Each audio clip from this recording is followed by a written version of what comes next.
Hello friends, welcome to Gargi classes. Date आज की 4 दिसंबर 2020 और इंडियन एक्सप्रेस के एक्सप्लेन पेज से देख लेते हैं इंपॉर्टेंट आर्टिकल्स जो आज हम इस वीडियो में डिस्कस करने वाले हैं। 3 आर्टिकल्स आए हैं, 3 में से 2 आर्टिकल बिल्कुल काम के नहीं है। ये तमिलनाडु की पॉलिटिक्स से रिलेटेड है, तो ये गोल्ड की प्राइसेस से रिलेटेड है, जिसमें इन्वेस्टमेंट को लेकर के कुछ कंसर्न्स बताए किस तरीके से क्या जा सकते हो आप इन्वेस्टमेंट को लेकर के। तो हमारे ये दोनों काम के नहीं है। ये वाला आर्टिकल है how NRI could vote by post, कि क्या प्रोसेस रहेगा जो एनआरआईज को अब अवेल कराया जा रहा है कि अब उनको वोट देने के लिए इंडिया में ना आकर के जहां पर वो रिजाइड कर रहे हैं, जो भी रेजिडेंट कंट्री है वहां से वो वोट दे सकते हैं। क्या इसके पीछे पूरा प्रोसेस रहा है और इसकी शुरुआत कब हुई कि एनआरआईज को भी वोट देने का राइट देने की बात शुरू हुई। ठीक है, तो चलिए स्टार्ट करते हैं अपने वीडियो को। पिछले हफ्ते की बात है, इलेक्शन कमीशन ऑफ इंडिया ने अप्रोच किया है लॉ मिनिस्ट्री को कि एक परमिशन लेने के लिए कि एनआरआईज को है ना अब वोट देने का अधिकार हम पोस्टल बैलेट के थ्रू अवेल कराएं। तो इलेक्शन कमीशन ऑफ इंडिया ने गवर्नमेंट को ये कहा है कि हम देखते हैं कि गवर्नमेंट इंडियन डायस्पोरा अगर देखें तो बहुत ही नंबर्स में लगभग 1.5 करोड़ से भी ज़्यादा लोग इंडियंस आउट ऑफ इंडिया रहते हैं। अगर उनको वोटिंग राइट फैसिलिटेट कर देंगे हम पोस्टल बैलेट के थ्रू, तो उनको इंडिया आने के लिए ट्रैवल नहीं करना पड़ेगा केवल वोट डालने के लिए, क्योंकि ये अपने आप में एक कॉस्टली अफेयर रहता है। इससे क्या होगा कि वो केवल यहाँ पर आ रहे हैं, केवल वोट डाल के जा रहे हैं, तो उनका पैसा भी बचेगा, उनका टाइम भी बचेगा। तो क्यों ना उनके लिए हम ऑल्टरनेटिव्स की बात करें, क्योंकि हो सकता है कि जहाँ पर वो एनआरआईज रहते हैं उन कंट्रीज़ में कैसे सर्कमस्टांसेज हैं, क्या उनका एम्प्लॉयमेंट जो है वो उनको अलाउ करेगा, जो एजुकेशन इंस्टीट्यूट है वो उनको अलाउ करेगा वोट देने के लिए, या फिर कोई और एंगेजमेंट की वजह से वहाँ पे अगर वो रिजाइड कर रहे हैं आउट ऑफ इंडिया तो क्या उनको अलाउ किया जाएगा या फिर नहीं किया जाएगा। तो कहने का मतलब ये है कि एनआरआईज को यहाँ आने की जो नौबत होती है उसको हम कहीं ना कहीं ख़त्म कर सकते हैं by using electronically transmitted postal ballot system ETBPS। ठीक है, इसके थ्रू हम वोटर्स को जो अब्रॉड में रिजाइड कर रहे हैं इंडिया के, उनको हम अवेल करा सकते हैं वोटिंग राइट। ठीक है, जिसमें अभी नेक्स्ट ईयर होने वाले असम, वेस्ट बंगाल, केरला, तमिलनाडु और पुदुचेरी के जो इलेक्शंस है उनमें एक ट्रायल के तौर पे शुरुआत की जाएगी ETPBS। ठीक है, अब बात करते हैं अभी करंट प्रोसेस क्या है। देखो, करंट प्रोसेस की बात करें तो अभी क्या होता है कि एनआरआईज को वोट देने के लिए अपनी कॉन्स्टिट्यूएंसी में आना पड़ता है, जहाँ पर वो रह रहे हैं वहाँ से लेकर के, और जब वो वोट देने आते हैं तो उनको पासपोर्ट शो करना होता है कि हाँ वाकई में मैं वही इंडिविजुअल हूँ जिस इंडिविजुअल के नाम पे यहाँ पर वोटर लिस्ट में नाम है। तो वो पोलिंग स्टेशन पे आता है, अपने आइडेंटिटी कार्ड के साथ में पासपोर्ट भी दिखाता है, और फिर उसके बाद में उनको अलाउ किया जाता है। वोटिंग राइट जो है एनआरआई को, वो इंट्रोड्यूस किए गए थे 2011 के बाद से। ये ध्यान रखना, जब अमेंडमेंट किया गया था रिप्रेजेंटेशन ऑफ पीपल एक्ट 1950, 1950 का जो रिप्रेजेंटेशन ऑफ पीपल एक्ट है उसमें अमेंडमेंट किया गया था, और फिर एनआरआईज को 2011 के बाद में अलाउ किया गया। अब बात आ जाती है जो करंट स्ट्रेंथ है एनआरआई वोटर्स की, वो क्या है। तो 2015 की यूएन रिपोर्ट के अकॉर्डिंग देखें तो इंडिया का जो डायस्पोरा है, इंडिया के जो लोग आउट ऑफ इंडिया रहते हैं, वो वर्ल्ड में सबसे ज़्यादा है। कितना है? 16 मिलियन लोग, लगभग 1.5 करोड़ से भी ज़्यादा, 1 करोड़ 60 लाख के लगभग। तो आप देखोगे रजिस्ट्रेशन ऑफ एनआरआईज की बात करें वोटर्स के तौर पे, वो हमारे बहुत ही कम है। आप देखोगे 1 लाख से भी कम लोगों ने अपने आप को वोटर लिस्ट में रजिस्टर करा रखा है, जबकि है कितने? 1.5 करोड़। बहुत ज़्यादा पॉपुलेशन है, और उसके कंपैरिजन में केवल 1 लाख जनों का रजिस्ट्रेशन होना कितना अंडर रिप्रेजेंटेशन है इनका। दूसरा, इलेक्शन कमीशन ऑफ इंडिया के रिकॉर्ड के हिसाब से देखें तो लोकसभा के जो इलेक्शन हुए हैं ना प्रीवियसली, उसमें केवल 25,000 एनआरआईज ने ही वोट किया है। तो अब 1.5 करोड़ में से केवल 25,000 जने वोट करेंगे, तो ये तो अपने आप में कंसर्निंग इशू है, इसको तो जल्दी से जल्दी एड्रेस करना चाहिए। तो ये अपने आप में करंट स्ट्रेंथ हमें शो करता है। अब बात आ जाती है कि अप्रूवल अगर दिया जाता है तो क्या वोटिंग पोस्टल बैलेट सिस्टम के थ्रू कराया जाएगा, तो वो वर्क करेगा, काम कर पाएगा।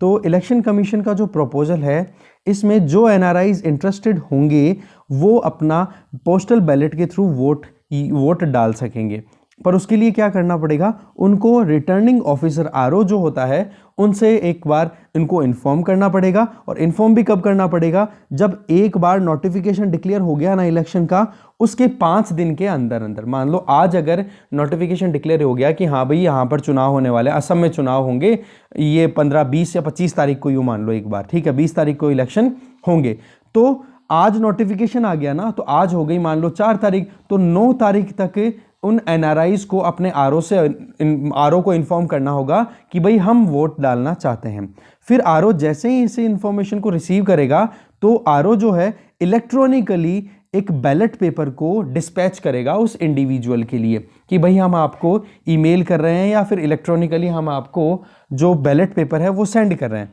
फिर एनआरआई वोटर जो होगा वो उस पेपर को डाउनलोड कर लेगा, उसका प्रिंट आउट निकाल लेगा और अपने प्रेफरेंस के अकॉर्डिंग वोट डाल देगा। अब वोट डालने के बाद में फिर उसको अपनी एक और थोड़ा सा काम करना पड़ेगा कि जो भी जहाँ मान लो कि इंडिया की जो एम्बेसी होगी, तो वहाँ पर जो डिप्लोमेटिकली अपॉइंटेड ऑफिसर्स होंगे या काउंसिलर रिप्रेजेंटेटिव जो होंगे इंडिया के, उनके पास वो जाएंगे और अपना एक डिक्लेरेशन देंगे और डिक्लेरेशन को फिर वहाँ से अटेस्ट करवा लेंगे कि हाँ वाकई में वो ही इंडिविजुअल था जिसने ये रिक्वेस्ट भेजी थी आरओ के पास में, और उसने फिर पेपर प्रॉपर्ली डाउनलोड करके अपनी खुद की प्रेफरेंस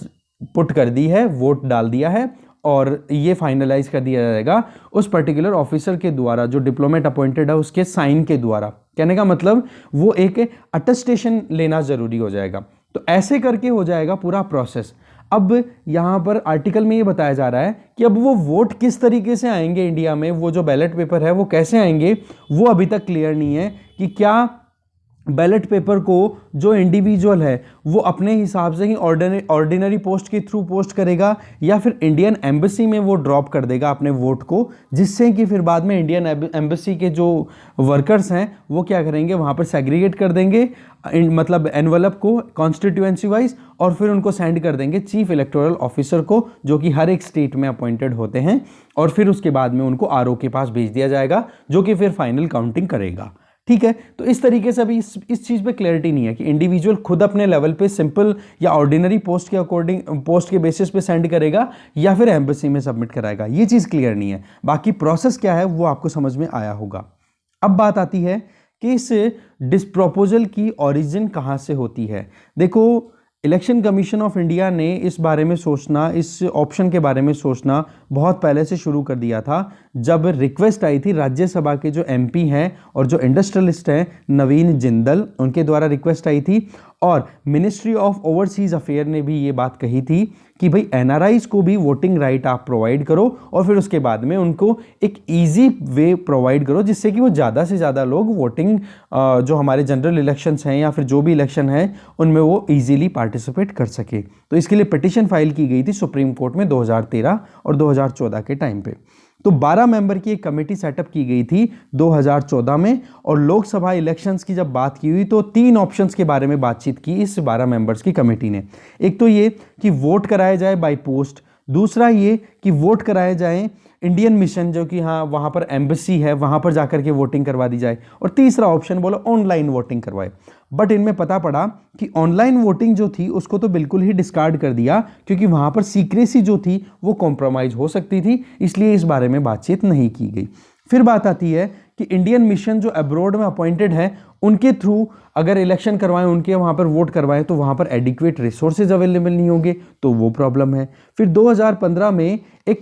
इस पैनल ने फाइनली रिकमेंड किया कि एनआरआईज को जो है वो एडिशनल ऑल्टरनेटिव ऑप्शन प्रोवाइड किया जाएगा ई पोस्टल बैलेट सिस्टम या प्रॉक्सी वोटिंग के हिसाब से। अब ई बैलेट सिस्टम में तो क्या होता है, सिंपल सा हमने अभी देखा कि आरओ जो है वो इलेक्ट्रॉनिकली बैलेट सिस्टम भेज देगा उस इंडिविजुअल को, एनआरआई को, वो डाउनलोड करके अपनी प्रेफरेंस प्रिंट करके और फिर बाद में दे देगा किसको, जो भी एम्बेसी में अपॉइंटेड हमारे डिप्लोमेटिक हैं या फिर जो काउंसिलर रिप्रेजेंटेटिव ऑफ इंडिया है उनको, अपने खुद के रिजाइडिंग कंट्री में।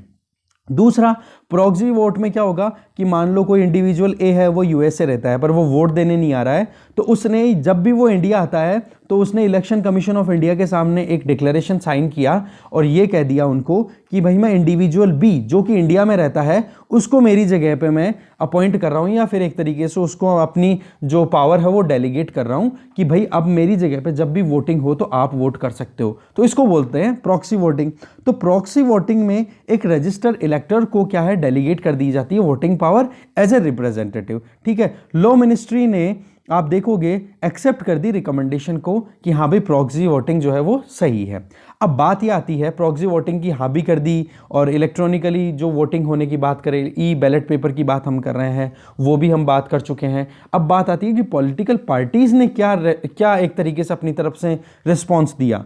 तो एक्सटर्नल अफेयर मिनिस्ट्री ने इस चीज़ के लिए अपोज किया है कि भाई एनआरआईज अगर अब्रॉड में ही वोट करेंगे तो वहाँ पर नेशनल पॉलिटिकल पार्टीज़ का इशू वहाँ पर जाता है, तो उसका इफेक्ट इंटरनेशनल कम्युनिटी पे बहुत अलग आ सकता है। एक तो ये चीज़। दूसरी आप देखोगे एनसीपी नेशनल कांग्रेस पार्टी जो शरद पवार वाली पार्टी है, उन्होंने ये कहा कि पोस्टल वोटिंग जो है ना ये हमारे एनआरआईज के लिए अच्छा रहेगा, तो इसको हम करते हैं कंटिन्यू। बीएसपी बीजेपी सीपीआई ने पोस्टल बैलेट के लिए ये कहा कि ये अपने आप में नॉन वायबल, मतलब अपने आप में एक वायबल ऑप्शन नहीं रहेगा, क्योंकि टाइम कंस्ट्रेंट बहुत रहेगी, क्योंकि बहुत कम टाइम में आपको ये कंप्लीट करना पड़ेगा। और कांग्रेस ने ये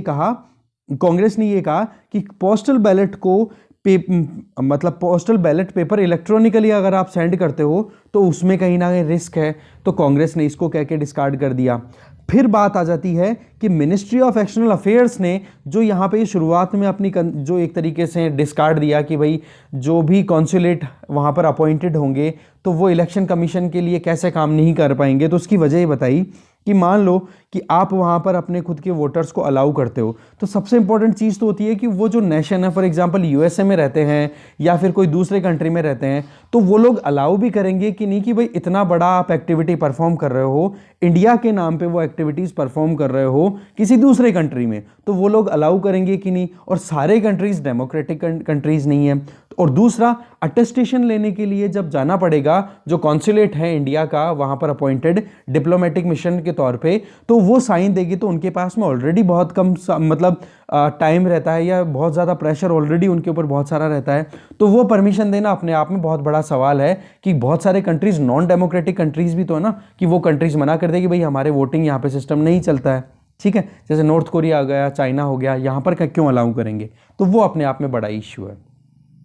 फिर बात आ जाती है कि ये जो प्रपोजल की बात हुई और प्रॉक्सी वोटिंग के राइट को अलाउ करना, तो उसके लिए आगे क्या हुआ, तो यूनियन कैबिनेट ने एक प्रपोजल पास किया प्रॉक्सी वोट के लिए एनआरआईज के लिए 2017 में, और वो बिल जो था ना प्रॉक्सी वोट को अलाउ करने वाला, वो बिल इंट्रोड्यूस किया गया एज एन अमेंडमेंट। ठीक है, अमेंडमेंट के तौर पे किसमें, रिप्रेजेंटेशन ऑफ पीपल एक्ट 1950 में। वो बिल लोकसभा में पारित हो गया था, पर जैसे ही ये लोकसभा में पारित हुआ 16वीं लोकसभा डिसॉल्व हो गई, तो इस वजह से क्या हो गया, राज्यसभा के अंदर वो बिल पेंडिंग ही रह गया। और आपको पता है कि अगर लोकसभा में भी बिल पारित हो जाए, राज्यसभा में वो बिल पेंडिंग हो, और लोकसभा अगर डिसॉल्व हो जाए पीछे से, तो वो बिल भी कहीं ना कहीं डिसॉल्व हो जाता है। अब उस बिल को रिवाइव ही करना पड़ेगा, बट उसके लिए अभी कोई शुरुआत नहीं की गई है। तो पॉइंट यहाँ पे आ जाता है कि प्रॉक्सी वोट वाला जो इशू है वो अभी भी होल्ड पे ही है, उसको अभी फाइनलाइज नहीं किया गया है। But according to the article ये कहा जा रहा है कि पोस्टल वोटिंग को अगर फैसिलिटेट करते हैं हम,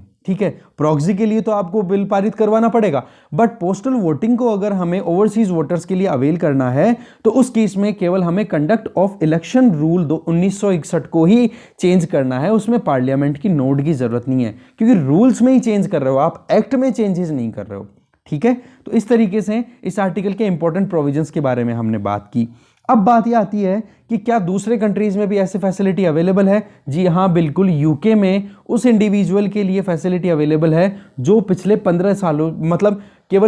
15 सालों तक, आज अगर यूके को छोड़ करके यूके का सिटीजन कहीं और सेटल होता है, वहाँ पर जॉब करता है या कोई और काम करता है, तो उस केस में उनको 15 साल तक, आने वाले 15 साल तक वोटिंग राइट अवेलेबल होंगे। और साथ में अगर मान लो आज कोई फैमिली जा रही है यूके को छोड़ करके, आउट ऑफ यूके, और उनको 15 साल तक अवेल होगा, जो भी मेजर हैं या फिर 18 साल से जिनकी ज़्यादा उम्र है या फिर जिनको वोटिंग राइट अवेलेबल है यूके में, उनको 15 साल तक का राइट है वोट देने का। तो ये देखा जाएगा कि उनके साथ में जो 18 साल से कम के बच्चे हैं या फिर जो माइनर्स हैं उनको कब तक अलाउ किया जाएगा, तो उनको भी तब तक ही अलाउ किया जाएगा जब तक उनके माता पिता को अलाउ किया हुआ है वोटिंग राइट। दूसरा, अमेरिका की बात करें तो अमेरिका में ये बिल्कुल ओपन है, चाहे वो अमेरिकन जो सिटीजन है वो कितने ही सालों से आउट ऑफ अमेरिका रह रहा हो, कोई फर्क नहीं पड़ता, उनको पूरा वोटिंग देने का राइट है, चाहे वो फेडरल इलेक्शन हो चाहे जनरल इलेक्शंस हो, ठीक है। और उसमें आप देखोगे प्रोसेस क्या होता है, federal post card application system,